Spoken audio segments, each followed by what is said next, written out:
to a unit, the steps you should take. So let's get to it.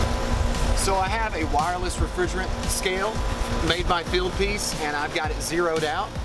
As you can see, I have the refrigerant tank placed on the scale, and it is reading. It's zeroed. I have my refrigerant gauges hooked up. We got suction line, liquid line, low pressure, high pressure, and then I have my clamp on temperature probes. So let's add some refrigerant.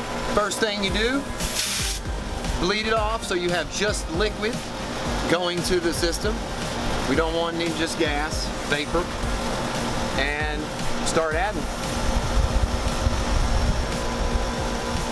You can notice that it's going up in ounces, and it will display when it's put 16 ounces in, it'll go a pound, and then 2 pounds, 3 pounds.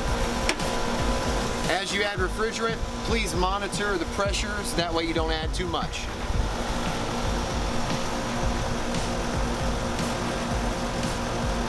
Right now I've got a pound added.